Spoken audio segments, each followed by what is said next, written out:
Walt Disney, Pinocchio.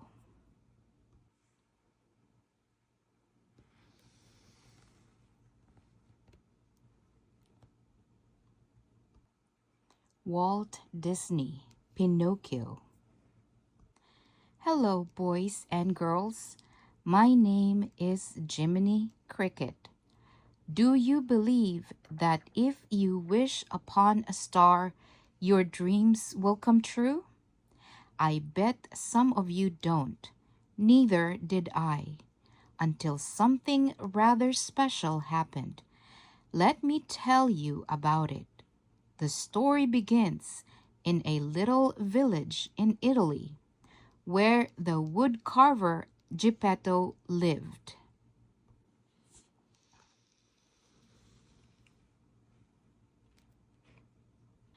Geppetto made all sorts of toys out of wood. His shop was full of cuckoo clocks, toy ducks, music boxes, and his specialty, puppets.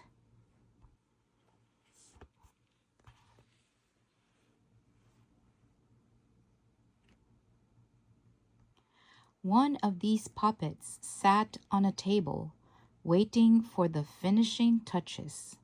It was a little boy puppet who was missing his eyebrows and mouth. That afternoon, Geppetto took his brush in hand and started to paint in the eyebrows and mouth. Geppetto lived with his cat Figaro and his goldfish Cleo.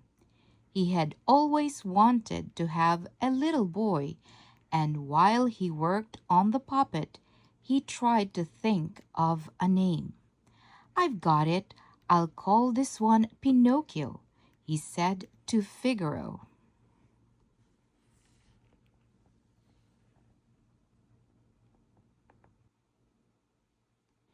Later on, Geppetto put Pinocchio away for the night and got ready for bed. Before he settled down to sleep, Geppetto looked out of the window at the star-filled sky. Suddenly he shouted, "Look, Figaro! Do you see that really bright star? That's the wishing star."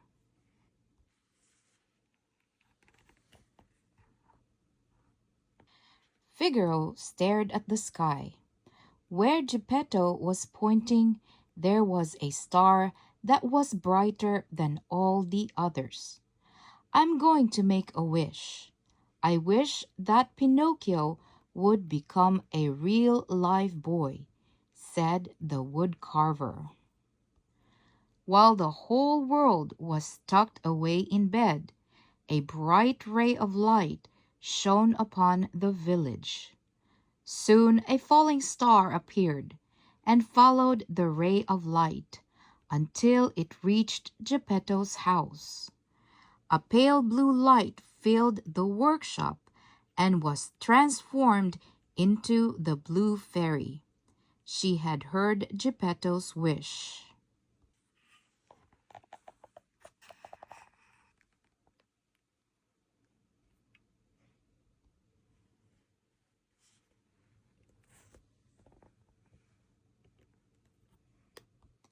The Blue Fairy glided across the room. "Pinocchio," she said, "I am the Blue Fairy, and I have the power to make wishes come true. Geppetto has wished that you become a real live boy, so I shall turn you into a boy. But you will still be made of wood. If you can prove that you are brave, unselfish, and able to tell right from wrong, you will become a real live boy." With a wave of her golden wand, she transformed the puppet into a wooden boy. Pinocchio opened his eyes and began to move his arms and legs. Opening his mouth, he began to speak. "I can talk! I can walk!" he exclaimed with joy. Jiminy Cricket, who had been watching, was amazed. "Well, I'll be darned! Pinocchio is a real boy. The Blue Fairy turned to Jiminy Cricket and said, "There's only one thing missing in Pinocchio, a conscience. Will you accept that role, Jiminy Cricket?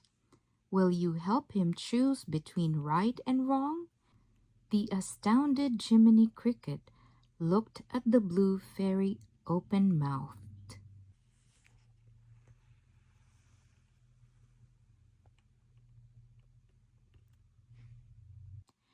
"Do you promise to look after Pinocchio, to give him advice, and see that he isn't led astray?" The Blue Fairy continued. "Yes, ma'am," stammered the Cricket. "I promise to stay by his side and guide him. But I'm just a poor little Cricket, and well—" The Blue Fairy smiled at the Cricket, and with a wave of her wand changed his ragged clothes into brand new ones. Fluttering her wings, the Blue Fairy disappeared, leaving behind a faint ray of blue light.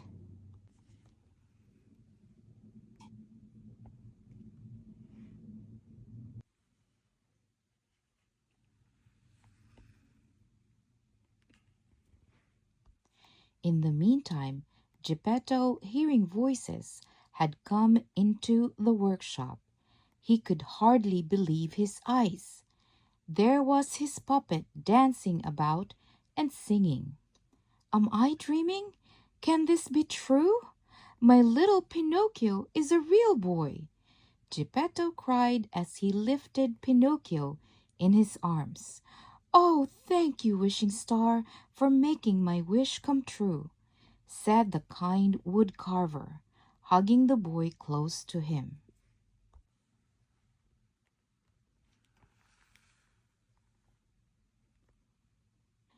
Figaro and Cleo came to join in the celebration.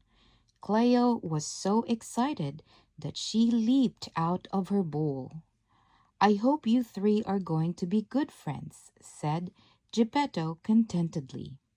After a while, exhausted by all the excitement, everyone went back to bed. The next morning, after breakfast, Geppetto handed Pinocchio some books. "What are these for, Papa?" asked Pinocchio. Geppetto led Pinocchio to the front door. "See those other children? They are going to school, and since you are a little boy and not a puppet, you too must go to school," Geppetto explained.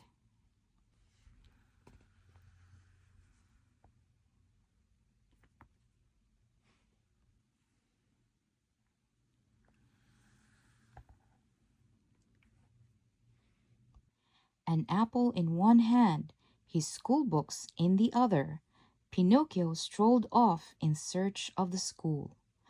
"If I just follow this road, I'll find the school," he said, happily swinging his books and whistling.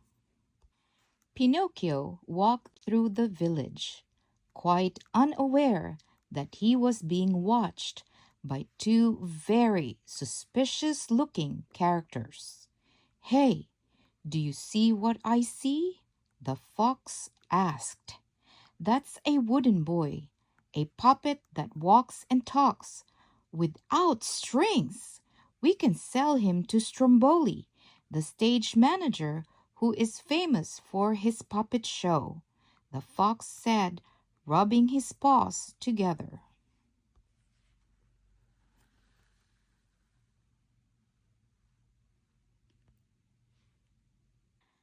As Pinocchio came closer, the fox tripped him with his cane.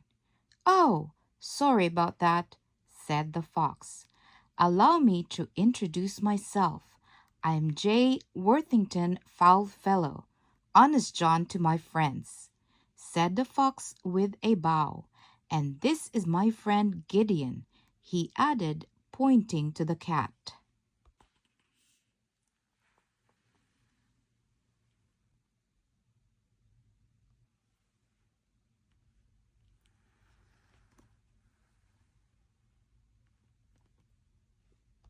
Where are you going in such a hurry?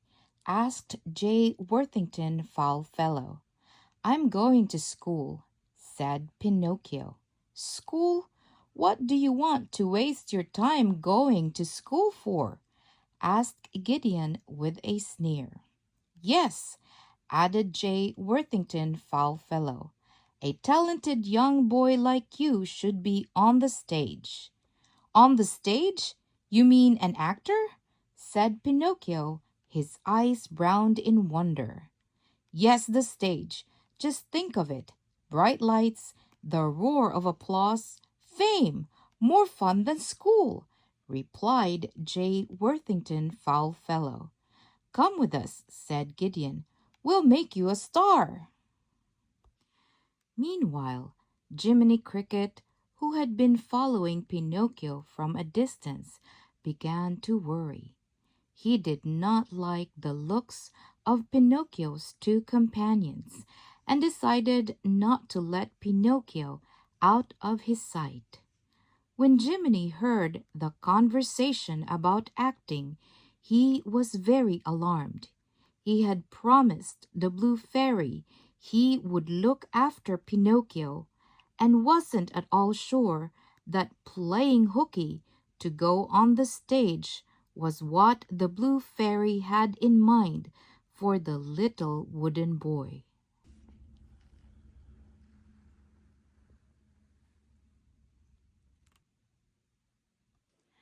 Jiminy Cricket finally caught up with Pinocchio at the edge of the village. Seeing his charge about to enter a wagon, Jiminy began to shout, Pinocchio, where do you think you're going?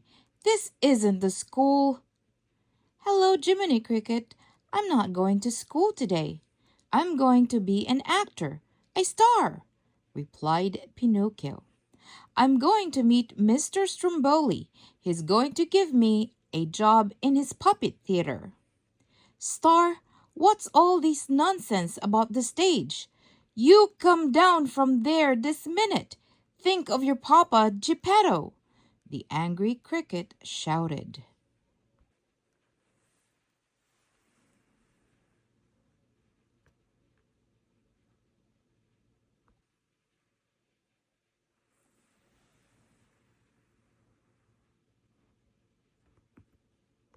Pinocchio paid no attention to Jiminy Cricket and walked into Stromboli's wagon.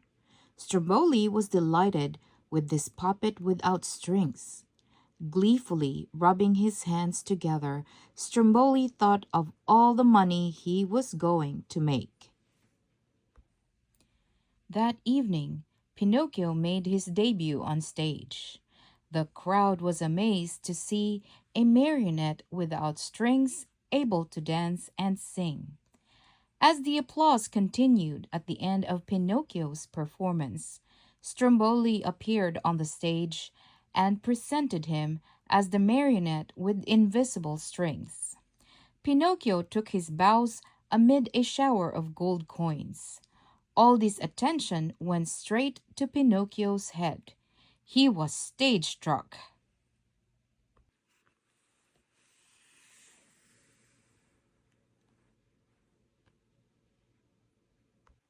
When Pinocchio did not return that afternoon, Geppetto was very worried. When night fell and there was still no sign of Pinocchio, Geppetto and Figaro went out to search for the wooden boy. Lantern in hand, Geppetto scoured the village, calling out, Pinocchio! Pinocchio! Until his throat was sore. The woodcarver and his cat spent the whole night in the streets, searching high and low, but to no avail.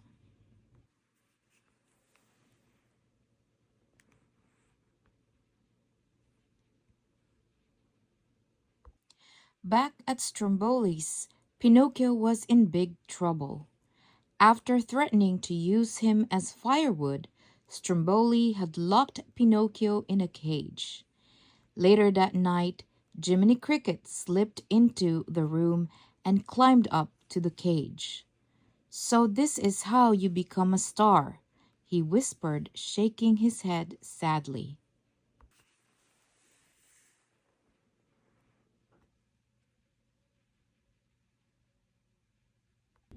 As Jiminy Cricket struggled with the lock, a dazzling blue light filled the room. "It's the Blue Fairy!" cried Jiminy Cricket. "You seem to have gotten off to a bad start, young man," said the Blue Fairy. "Oh, it wasn't my fault," replied Pinocchio.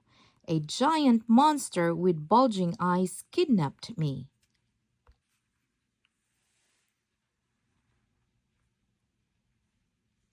Jiminy Cricket couldn't believe his ears.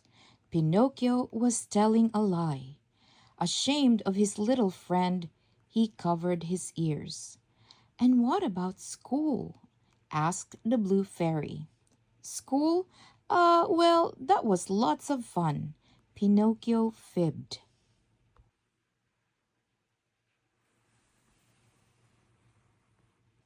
With each lie, Pinocchio's nose grew and grew until it stretched right through the bars of the cage. Pinocchio cried out in terror. Now you see, Pinocchio, a lie grows and grows until it's as plain as the nose on your face, the Blue Fairy explained. "Oh, I'm terribly sorry. I promise never to tell a lie again," pleaded Pinocchio, trembling with fear.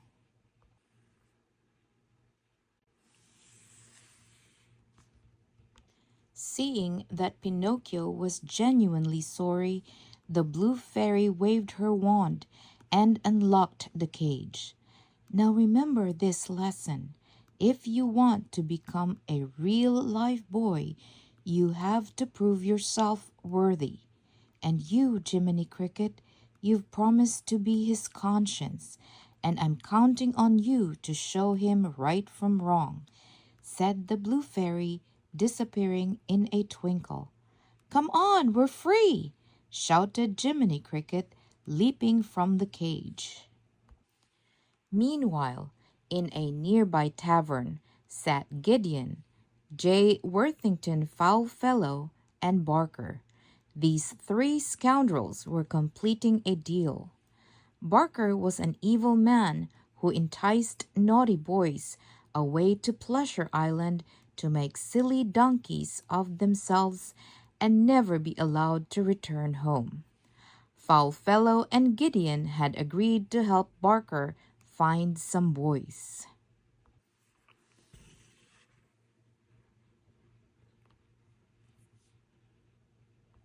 Filling their pockets with gold coins, Foulfellow and Gideon went off in search of victims. No sooner had they stepped outside the tavern than who should walk by but Pinocchio. Grabbing Pinocchio with his cane, Foulfellow tipped his hat and said, "Hello there, young man. Where are you off to?" "I'm going home to Papa," stammered the startled boy.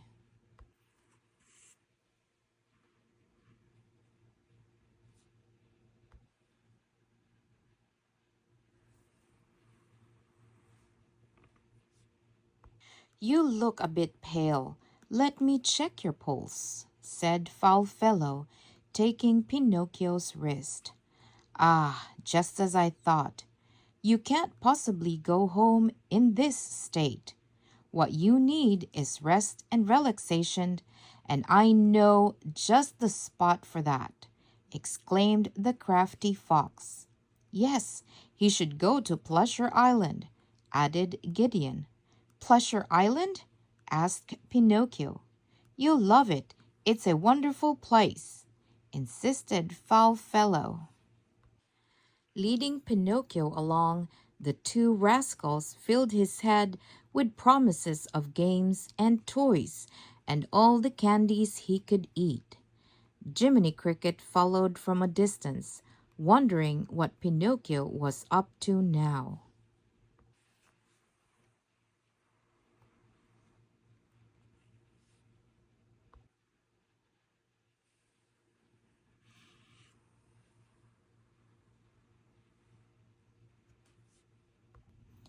Pinocchio was handed over to Barker, who was waiting at the edge of the village. The excited boy climbed up onto a stagecoach already filled with laughing, chattering boys. With a crack of the driver's whip, the stagecoach started on its journey to Pleasure Island.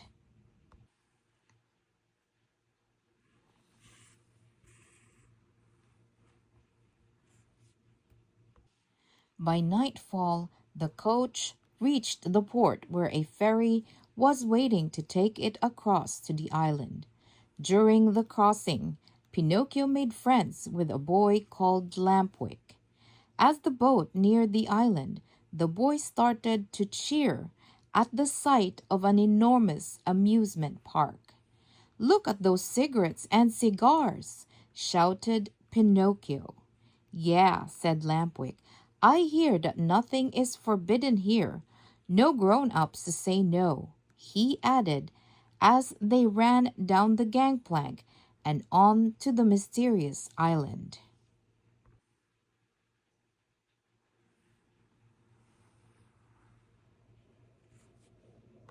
"If my mother could see me now, she'd have a fit," said Lampwick, helping himself to a huge sandwich. "Now I can eat whatever and whenever I like. Want a bite?" he asked Pinocchio. His friend shook his head. He was too busy trying to eat both a lollipop and a candy cane at the same time.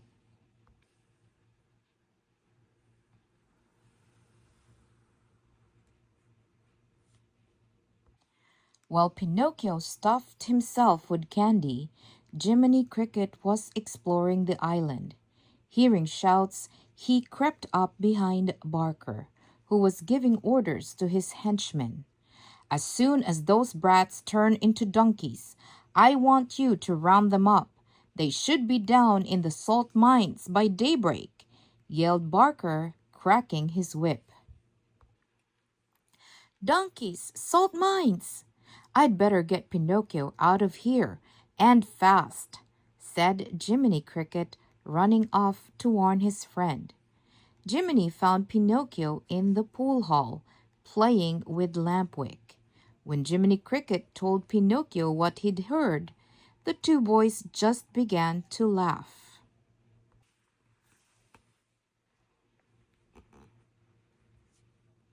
"Hey, who's this pest?" asked Lampwick. "Why don't ya get lost?" "All right," said the indignant Jiminy Cricket. "Turn into donkeys. See if I care," he added as he stomped off.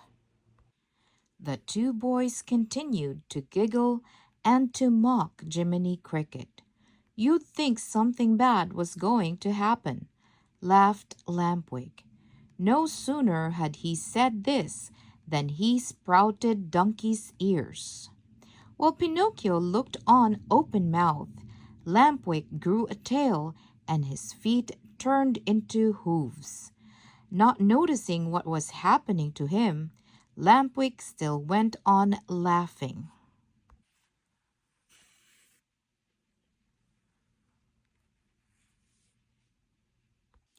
Suddenly, Lampwick's laugh turned into a hee-haw. Looking into the mirror, he saw that he had been completely transformed into a donkey.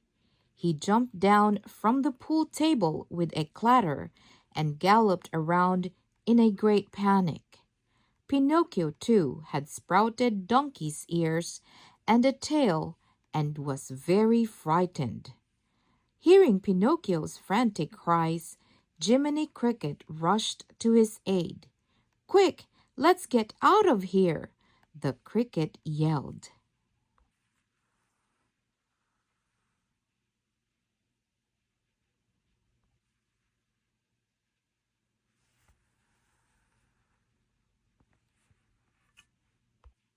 Pinocchio and Jiminy Cricket raced across the now deserted island, leaping over mounds of candy and toys.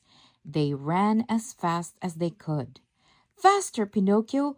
We have to get off this island before daybreak, urged the cricket.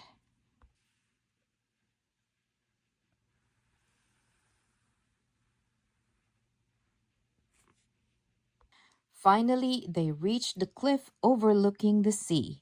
Pinocchio dove in and Jiminy followed, using his umbrella as a parachute.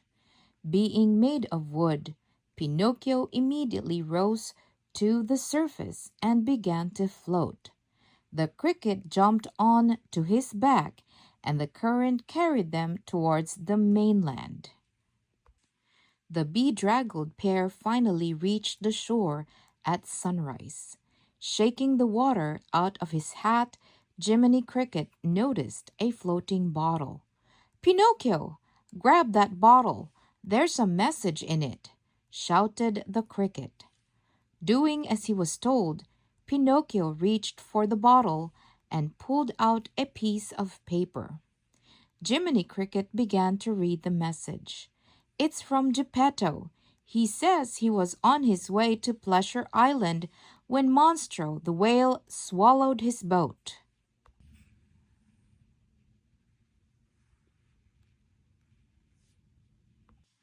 I'm going to save my papa from that nasty whale, Pinocchio said, running towards the water. Wait a minute, yelled Jiminy Cricket. You can't search underwater. You're made of wood and you'll float. Not with this stone weighing me down, replied Pinocchio as he jumped into the water. Once at the bottom of the ocean, Jiminy and Pinocchio began their search for Monstro. Suddenly, an enormous shadow covered the ocean floor. Looking up through the water, Pinocchio and Jiminy were terrified to see Monstro looming threateningly overhead.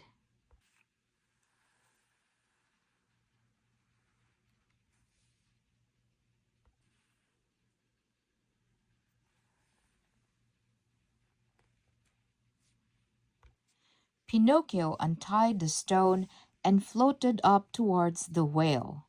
Just at that moment, Monstro was about to eat lunch and, opening his gigantic jaws, sucked in a whole school of fish as well as the struggling Pinocchio. Meanwhile, Jiminy Cricket banged on the whale's closed teeth, yelling, "Come on, Blubbermouth! Open up!" Pinocchio swam with the fish down the whale's throat into his cavern-like belly. There he saw Geppetto and Figaro fishing from the side of the boat. When Geppetto pulled in his fishing net, he had quite a surprise. There, among the squirming, wriggling fish, was his dear Pinocchio.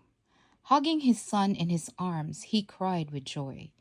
"Papa," said Pinocchio, "I've come to rescue you."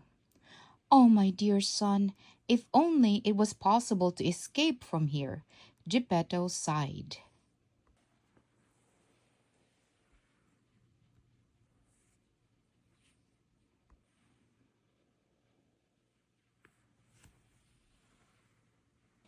Geppetto noticed Pinocchio's ears and tail.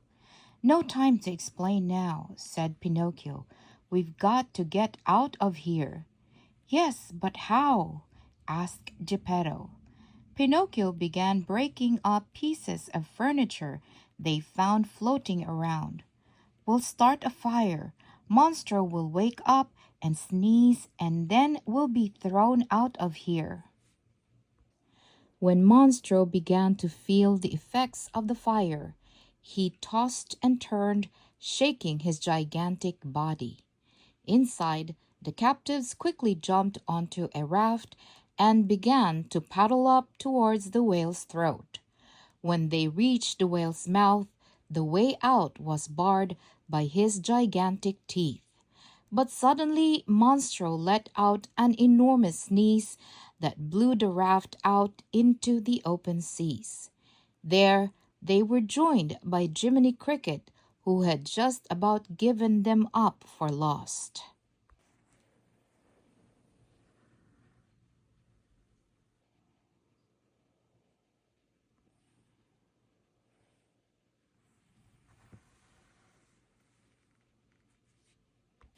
Although free from captivity, they were not out of danger. Monstro was furious and, seeing the raft bobbing up ahead, nose-dived under the water. For an instant it seemed as if he had disappeared, but the whale's giant flipper whipped up under the raft, tossing it in the air and smashing it to pieces. Pinocchio grabbed Geppetto, who was barely conscious, and carried him on his back. "Leave me, save yourself," the old man moaned. Eventually, they were washed up on shore. Regaining consciousness, Geppetto looked around to see if everyone was there and saw Pinocchio lying face down in the water.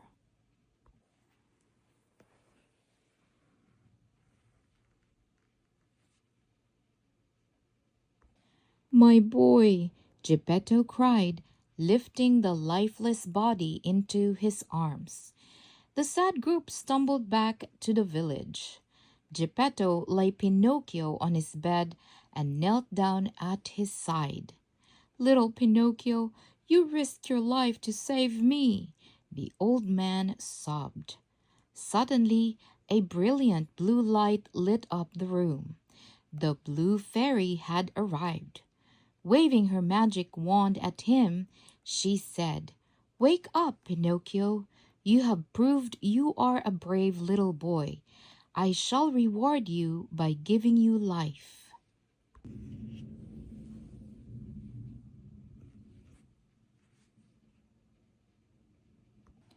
The lifeless wooden boy was suddenly transformed into a real live little boy. Sitting up, Pinocchio blinked his eyes and asked, "What's wrong, Papa?" "Pinocchio! Pinocchio! You're alive!" gasped Geppetto with joy. "You're a real live boy!" Cleo jumped with joy, while Figaro danced a jig. At last, the old man's wish had come true. Jiminy Cricket watched the happy scene with tears in his eyes. "Well, I guess I'll be moving on now," he said to himself. "And now I know that wishes do sometimes come true."